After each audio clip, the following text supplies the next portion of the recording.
Bonsoir, bienvenue à une autre émission de la mission en ligne. Donc, nous avons encore une fois Jessica Faublas avec nous. Bonsoir, Jessica. Bonsoir, pasteur, ça va? Ça va très bien. Merci d'être des nôtres ce soir. Pour ceux et celles qui n'avaient pas vu l'émission au sujet de la santé autrefois, donc Jessica était des nôtres pour parler, nous encourager au niveau de la santé, et elle est encore des nôtres encore une fois. Donc, on a reçu beaucoup de bons commentaires. Parmi vous, vous avez vraiment aimé cette émission qui nous encourageait à être en bonne santé.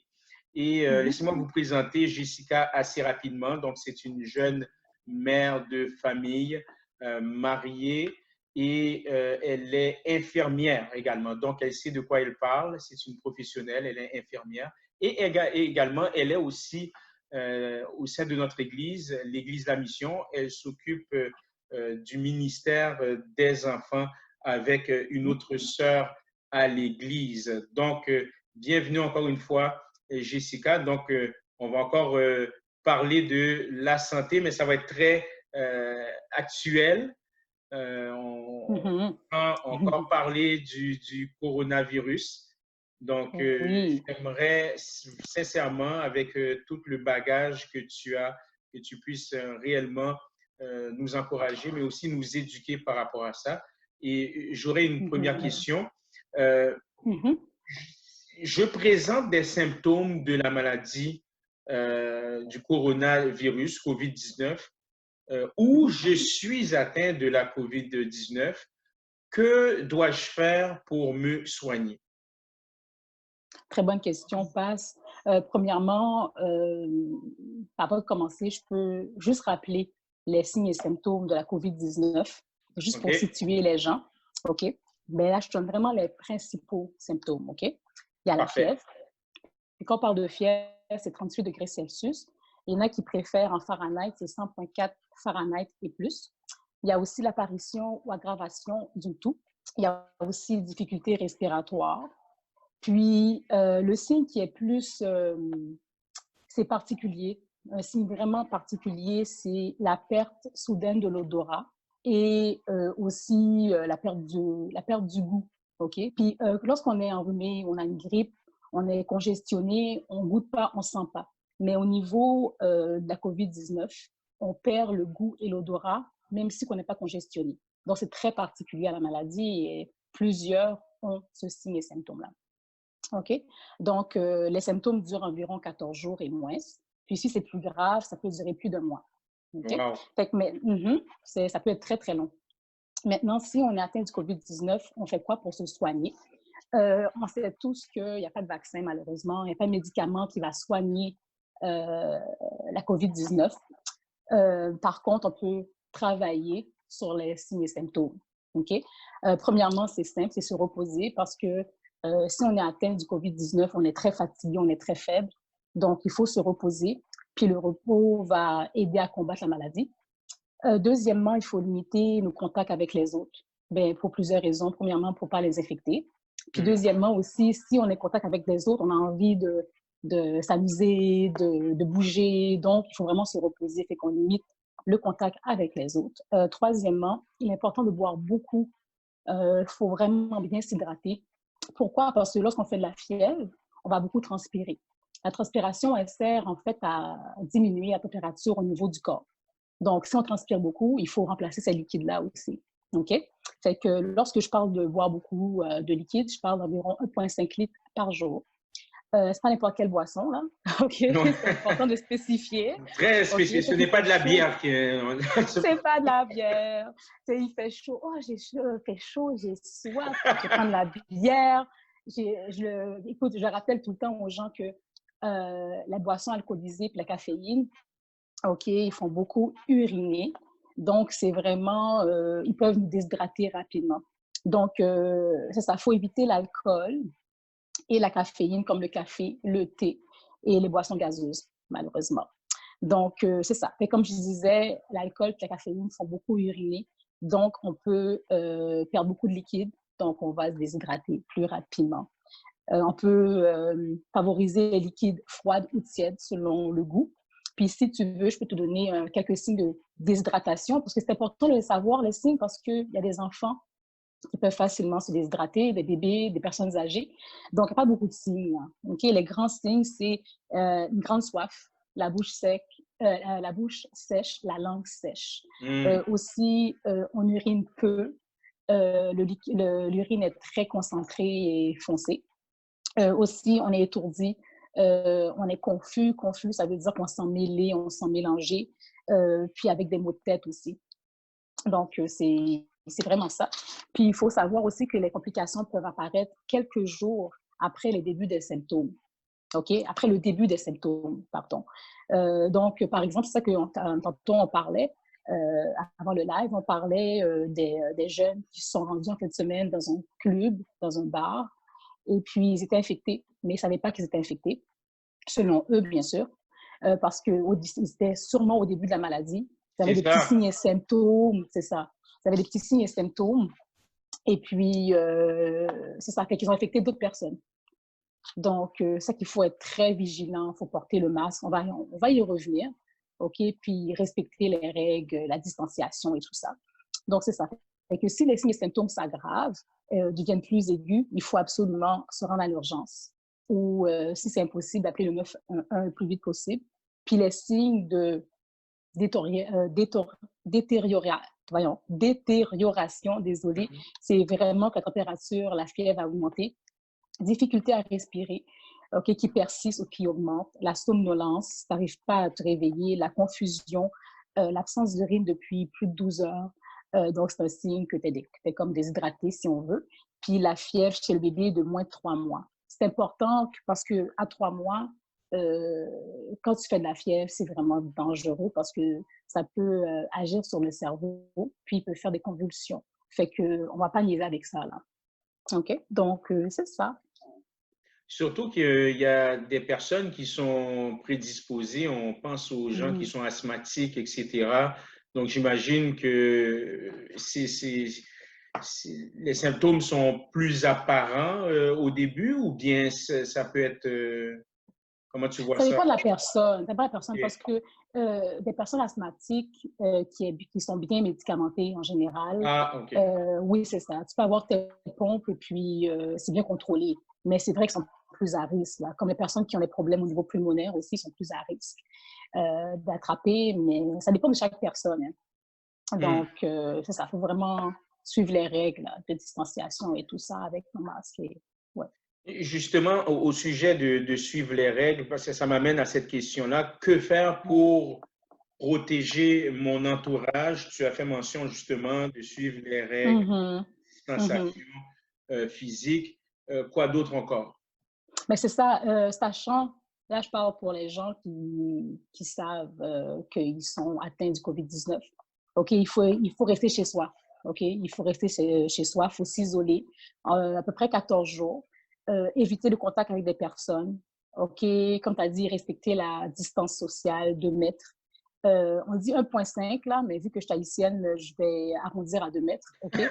Euh, Fait que c'est vraiment éviter les accolades, les poignées de main, les bises. C'est difficile, tu vois tes enfants, tu vois ta femme, ton mari, et puis tu as envie de les embrasser et tout. Donc, sachant que tu es malade, tu ne veux pas les contaminer. Donc, c'est ça. Puis, si habites avec ta famille, peu importe, un coloc, il faut vraiment s'isoler dans sa chambre. Il faut manger dans sa chambre. Puis, il faut se laver les mains très souvent. Il faut utiliser une seule toilette dans la maison. C'est vraiment là diminuer les risques de propagation. Aussi, c'est sûr qu'il faut se couvrir le nez et la bouche. Lorsqu'on éternue, lorsqu'on tousse, c'est bon d'avoir un mouchoir à la portée de main. Il faut cracher dedans, il faut tousser dedans, éternuer dedans.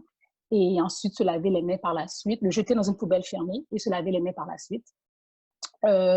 C'est possible qu'on se promène sans papier mouchoir. Donc, à ce moment-là, il faut même apprendre à nos enfants qu'il faut éternuer, tousser dans le creux du bras, OK? Oui. Comme ça. Ou bien il faut éternuer ou tousser en haut du bras. Ah, ça, OK? je n'étais pas au courant. J'étais au courins pour le Oui, creux, c'est là, ça. C'est mais ça. du Mais bras, des fois, mais tu n'as comme pas pas. le temps. Des fois, tu as comme, je sais pas, moi, tes mains sont occupées, par Ouais, exemple, tu n'as pas le temps de te rendre. Et des fois, là, tu atchoum, puis c'est rapide, là. c'est Fait que vrai. juste tourner ton. Tu sais, c'est pas la meilleure des choses, mais c'est mieux de le faire là que de le faire dans le visage de quelqu'un. Tu comprends? C'est en Ouais. masque que je te parle, là, tu sais. Même avec un masque, moi, j'ai mon masque, puis si j'éternue, j'ai le réflexe de faire comme ça pareil, tu vois? Donc, c'est ça. Puis, il ne faut pas avoir de la visite à la maison. Tu sais, des fois, quand tu es malade, maman, grand-maman, ils veulent apporter de la soupe joumou, du bouillon, du thé gingembre. OK, Surtout il faut nous, les hommes, vraiment... lorsque nous sommes malades. Je ne sais pas pour ton mari, mais moi, quand je suis malade, Oui. Mhm. difficile, là, c'est difficile. J'ai besoin d'être entouré, etc. Mais Oui. Oui. waouh, dans ce cas-ci, c'est prohibé. Oui, mais tu n'as pas envie de contaminer les C'est autres, vrai. tu vois. Donc, c'est ça. Puis vraiment, conseiller nos enfants, leur montrer comment se laver les mains. OK, l'hygiène respiratoire. Lorsqu'on parle d'hygiène respiratoire, c'est comme que je t'ai dit tantôt, c'est éternuer dans un mouchoir, dans le creux du coude, en haut du bras. Ça, j'ai comme souvent le répéter. Puis rappeler aux enfants de rester à l'écart des personnes qui ont des signes et symptômes, qui toussent, qui éternuent, qui n'ont pas l'air trop, trop bien. C'est sûr que ça peut être autre chose, mais on ne prend pas de chance. Où est-ce qu'on est rendu, on ne prend pas de chance, tu vois. Donc, surtout qu'à l'école et au service de garde, au camp d'été, les enfants n'ont pas de masque, ils n'ont pas de visière, ils n'ont pas de lunettes de protection. C'est vraiment les éducatrices qui ont tout cet équipement-là. Fait qu'entre enfants, il faut vraiment être à l'affût, puis être prudent. Donc, c'est ça pour ta question, parce que... Euh, J'aimerais te poser une question. Peut-être tu ne seras pas en mesure de me répondre ou peut-être tu peux me répondre. Simplement, c'est entre griffes. Après, nous allons passer à une autre question. Penses-tu, avec tout ce qui se passe, parce que justement, tu as fait mention de, bon, le gouvernement a déconfiné et Yes. on a l'impression que parce qu'on est déconfiné, que le problème est réglé. Le problème est Mm. réglé. Donc, je parle dans l'ensemble, je ne parle pas de nous nécessairement, mais dans l'ensemble de la société, on est Absolument. moins prudent. Et moi, je me souviens, je disais cela il y a quelques jours à ma femme Cynthia.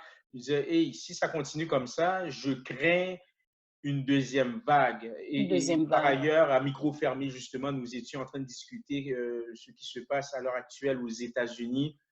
Euh, Mhm. Selon toi, ils sont en plein ou au début d'une Oui, deuxième vague. oui, c'est clair. Penses-tu ici au Québec, si ça continue comme ça, on risque d'avoir une deuxième vague et on risque d'être confiné à nouveau? J'aimerais entendre simplement, brièvement, une réponse de ta part avec ton regard de professionnel, infirmière. Comment Mhm. tu vois ça? Mhm. Penses-tu que si ça continue comme ça, il y aura une deuxième vague et le gouvernement risque de Absolument. nous confiner à nouveau, d'après toi? Pasteur, il n'y a aucun doute, si on continue comme ça, si on continue comme qu'est-ce qu'on a vu à la télévision sur les plages, dans les bars, ça continue comme ça, pasteur, là, c'est sûr qu'il y aura une deuxième vague. Parce que si tu regardes le nombre de cas confirmés, ça augmente à tous les jours. Et, Il y a un hôpital Saint-Jérôme, je ne sais pas si tu t'en rappelles, hier, il y a un hôpital de Saint-Jérôme qui a fermé ses portes aux visiteurs. OK? Ça fait pas longtemps que les visiteurs peuvent revenir. Avant, c'était les proches aidants qui venaient visiter leur famille, mais maintenant, il n'y a pas longtemps, peut-être 1 à 2 semaines, les visiteurs pouvaient venir avec un masque seulement.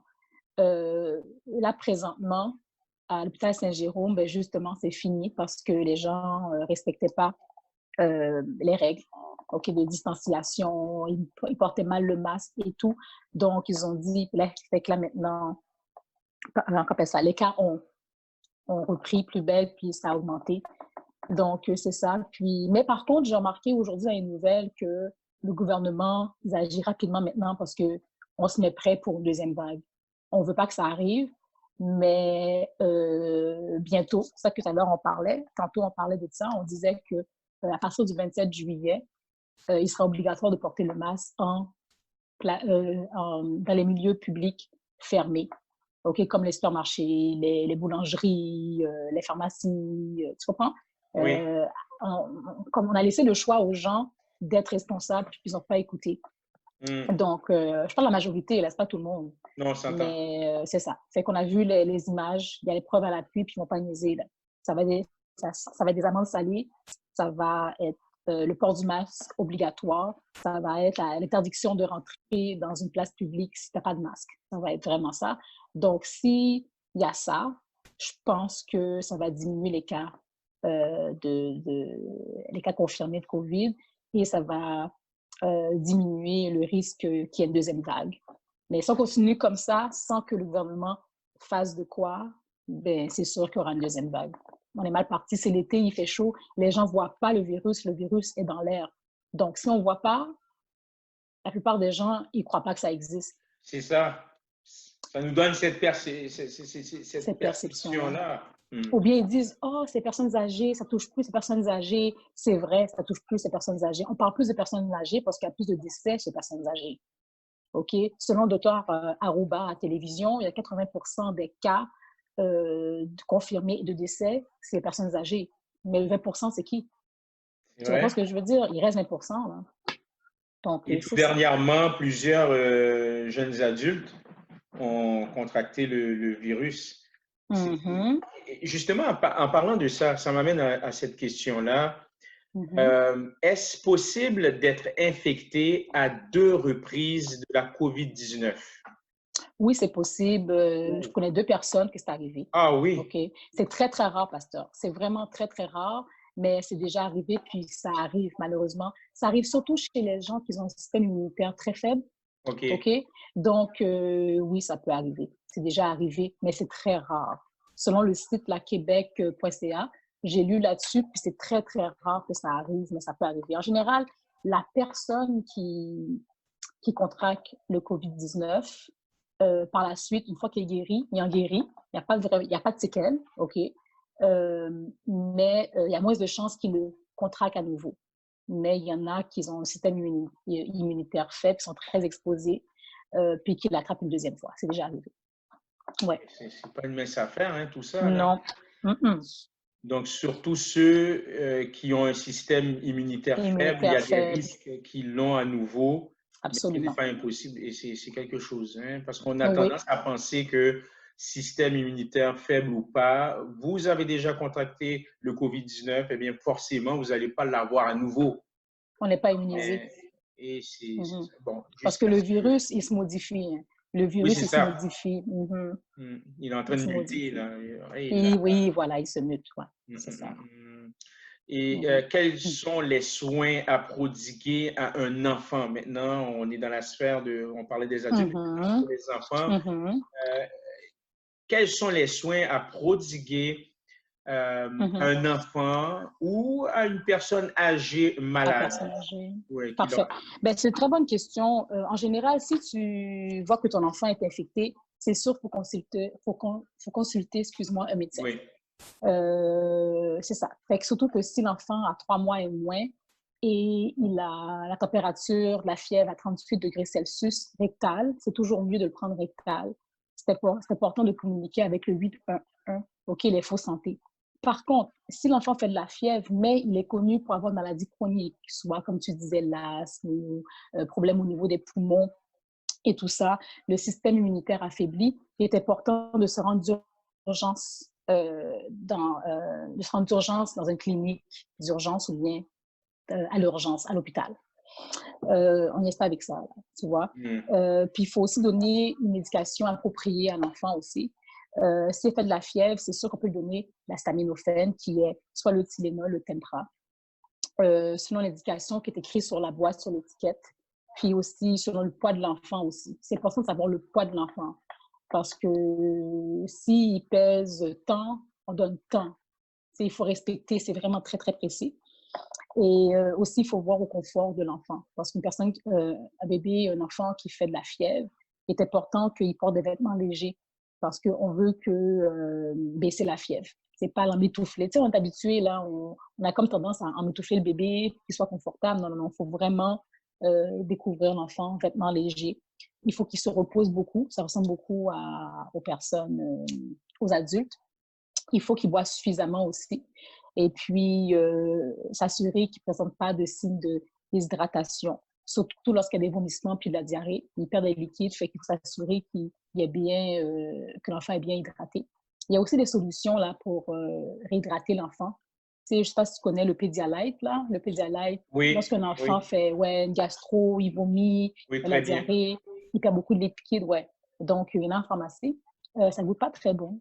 C'est comme sucré-salé. Salé parce qu'il faut remplacer les électrolytes du corps. Mais le truc que les gens ont trouvé que je trouve que très bien, c'est les popsicles. Il y a les popsicles de la pharmacie en Pédialyte. Fait que c'est amusant pour l'enfant, c'est froid. Et puis, ça goûte meilleur. Donc, c'est vraiment ça.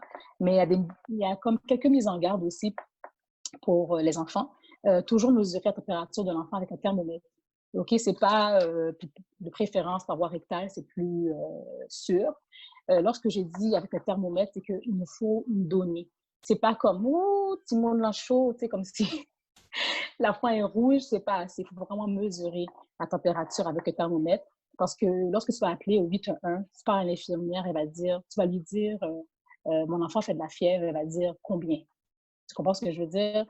38 n'est pas 40, 41, 42. Tu comprends ce que je veux dire?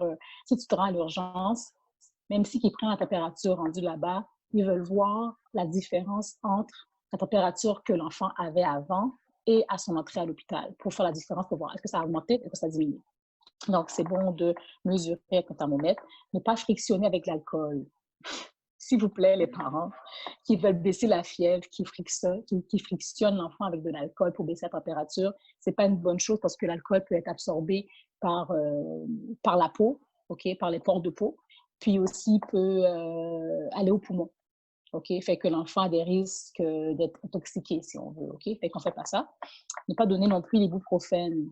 L'ibuprofène, c'est l'Advil, Motrin et autres. Vraiment, là, donner Tempra, Tylenol. Ne pas donner l'aspirine non plus, qui éclaircit le sang. Et ne pas mettre de couvre-visage ou de masque à un enfant de moins de 2 ans. Moi, écoute, c'était ma question à moi pendant longtemps. Je me demandais, est-ce que je peux mettre un masque pour mes enfants? J'ai une fille de 3 ans et une fille de 8 ans. Euh, puis plusieurs me disaient, oh non, c'est pas une bonne idée, fais pas ça. Mais selon le site du gouvernement québec.ca, ils disent que si l'enfant a moins de 2 ans, c'est pas conseillé. Pourquoi? Parce qu'on respire notre CO2. On respire, on inspire l'oxygène, puis on Oui, expire le CO2. Fait qu'avec le masque dans le visage, les échanges gazeux là sont pas très, très bonnes. Fait que pour un enfant de 2 ans et moins, ça peut être nocif là, pour cette nous aussi, poumon. parce qu'il est plus sensible, en fait. Exactement, il est plus sensible, il est plus fragile. Puis pour les personnes âgées, ils sont plus fragiles, c'est sûr, aux infections et complications. C'est sûr que c'est lié au processus de vieillissement. Donc, c'est pour ça. C'est tout à fait normal. OK? Ils ont plus de risques aussi de décéder du COVID-19, malheureusement. Selon le site là, que je te parle, il y a plus de 80% des décès au Québec qui sont vraiment liés. Ben, pas liés, qui sont retrouvés chez les personnes âgées, malheureusement. fait qu'ils sont plus à risque. Donc, c'est ça, c'est plus à risque de déshydratation parce qu'ils ont plus soif, ils n'ont plus le goût de boire. Comme ils ne ressentent pas la soif à cause du vieillissement, ils ressentent pas l'envie de boire. Malgré ça, ils se déshydratent quand même, mais ils n'ont pas l'envie de boire. Fait qu'il faut les rappeler de boire beaucoup d'eau, beaucoup de liquide, pas d'alcool, encore une fois, pas de caféine, éviter de l'alcool, c'est ça, la caféine. Puis aussi, ils sont aussi à risque de dénutrition. Donc, qu'est-ce qu'il faut faire? Il faut augmenter les protéines. Il faut augmenter les protéines. On les retrouve plus dans la viande, les poissons, les légumineuses. Les légumineuses, c'est plus les lentilles, le pois, les œufs, les produits laitiers, les noix. Parce que, pourquoi c'est important de parler des personnes âgées? Parce que dans un centre d'accueil, il y a une nutritionniste sur place qui fait le menu. Mais il y a beaucoup de personnes, beaucoup de familles qui gardent leurs grands-parents, leurs parents à la maison. Et il faut qu'ils sachent ces affaires-là.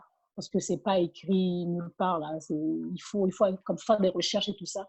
Donc, il faut vraiment mettre des protéines dans la diète des personnes âgées. Donc, c'est ça. Puis, il est important de prendre des collations protéinées entre les repas et avant de coucher aussi. Puis, c'est faire bouger la personne âgée. Dès que la personne âgée se sent mieux, OK, que les signes et symptômes disparaissent, commencent à disparaître, il ne faut pas le laisser coucher. Oh, il va se reposer. Laisser se coucher, laisser assis trop longtemps, ce n'est pas bon parce qu'il faut juste 24 heures qu'elle reste couchée. Puis là, maintenant, ça peut faire des gros dommages là, au niveau des poumons, au niveau de toutes sortes de choses. Donc, c'est important qu'il bouge, comme lui laisser faire ses activités de soins. Par exemple... C'est très important qu'est-ce que tu viens de dire là. Excuse-moi de te couper, Jessica, parce qu'on justement, bon, moi, dans mon entourage, j'ai pas de personnes âgées qui l'ont contracté. Je pense à mes parents et puis mes beaux-parents ou mes oncles, etc.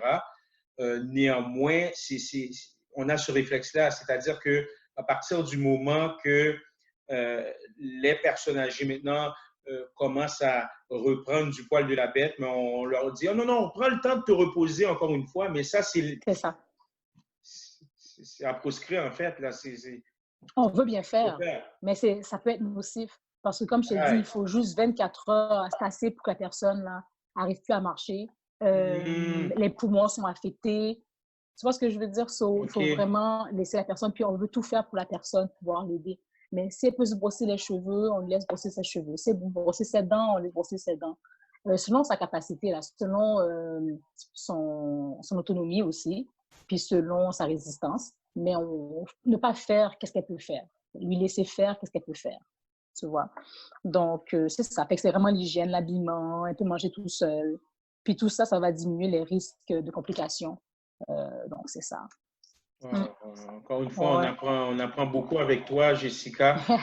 C'est incroyable, c'est incroyable. On ne finit jamais d'apprendre sur le plan. On apprend chaque jour. Hein? C'est incroyable parce que la santé, c'est très vaste. C'est vaste et ça évolue beaucoup. Ça évolue beaucoup parce que si je devais faire mes recherches, on va dire, il y a 2 mois de ça serait différent. Là. Ça évolue beaucoup, puis il y a beaucoup d'études. Il faut se mettre à jour aussi. Ouais. Mais il y a des choses qui restent quand même. Il y a des choses qui restent pareilles. Tu vois ce que je veux dire? Comme les personnes âgées, il faut qu'ils bougent, il faut qu'il y ait une expansion des poumons et tout ça. Tout est comme vraiment interrelié. Le cœur, les poumons, la circulation. Donc, c'est ça. En terminant, quels médicaments les personnes doivent prendre pour soulager les symptômes? Il y a des médicaments, outre que le repos, parce qu'au début, tu as fait mention du repos, mais outre que le repos, est-ce qu'il y aurait lieu de prendre quelques médications pour pouvoir soulager les symptômes? Oui, absolument. Ben, c'est ça. Ben, là, c'est ça. On se rappelle qu'il n'y a pas de vaccin pour l'instant. Ils travaillent là-dessus. Et puis, il n'y a pas de médicament qui va guérir le COVID-19. Mais comme tu dis, on peut prendre des médicaments pour nous aider à passer à travers les signes et symptômes. Donc, il y a des médicaments en vente libre qu'on peut utiliser. Mais avant de les utiliser, il faut bien lire les étiquettes et tout, puis demander conseil aux pharmaciens. Ils sont là pour ça. Il faut aussi éviter de prendre des produits qui contiennent les mêmes ingrédients. Qu'est-ce que ça veut dire? Par exemple, le Tylenol. Il y a le Tylenol et il y a aussi le Tylenol Sinus MD. OK? Ou bien, il y a le Tylenol, il y a même le Néocitran. Et moi, j'ai déjà fait l'erreur quand j'étais plus jeune. Je me rappelle très bien. J'avais pris le Tylenol, j'avais pris aussi le Néocitran. J'avais pas lu l'étiquette. Et j'étais pas bien, j'étais vraiment amortie, là. J'étais à terre, en bon québécois. Tu viens Puis, de m'apprendre que ils ont à peu près les mêmes ingrédients, je ne savais pas. exactement, exactement. Donc, lorsque j'ai lu la boîte, j'ai vu contient Tylenol, mais le même nombre de milligrammes que j'avais pris. Fait que là, qu'est-ce qui arrive, c'est que j'ai pris mes Tylenol comprimés et j'ai pris le thé et ça a doublé ma consommation de Tylenol. Donc Hmm. oui, fait qu'il y a un risque que c'était toxique. Donc c'est ça. Donc il y a un nombre de milligrammes qu'il faut respecter aux 4 heures avec le Tylenol ou aux 6 heures. Puis un nombre de milligrammes qu'il faut respecter aussi en 24 heures. Donc il faut vraiment bien lire l'étiquette. Ensuite, la prise d'anti-inflammatoires, c'est pour enlever l'inflammation, soit des poumons et tout ça. Il faut faire attention. Ça peut aggraver, l'infection du coronavirus. C'est sûr que c'est selon comme cette information-là est vraiment basée sur des recherches, des études cliniques. Donc, on ne peut pas vraiment confirmer ou infirmer, OK, l'information, mais selon des observations, ça pourrait aggraver les signes et symptômes. Puis, comme exemple, il y a l'ibuprofène, l'Advil, il y a le Motrin.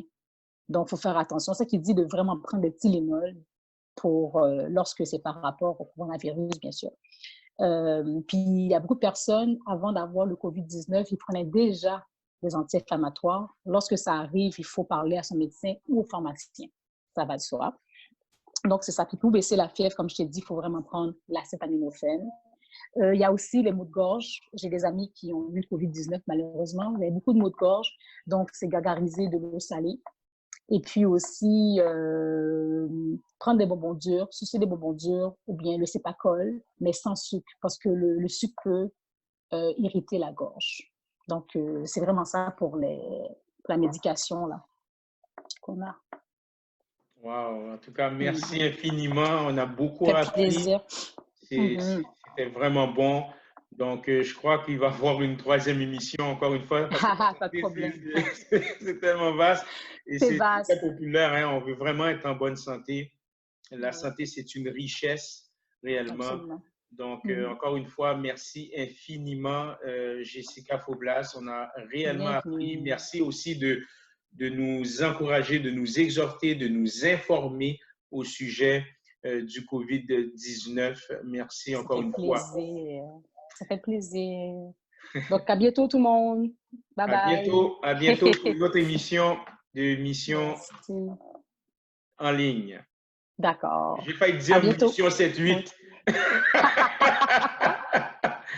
La C'est mission très en actif, ligne. c'est pour ça, c'est bien. Ah, je te dis, il y a la mission par-ci, mission par-là. Donc, On est en mission. en mission. C'est Donc, on vous souhaite bien. une excellente soirée. Et si vous l'écoutez en journée, bien bonne journée pour une autre édition, La Mission en ligne. Merci. D'accord. Merci. Bye bye. Bienvenue. Bye bye.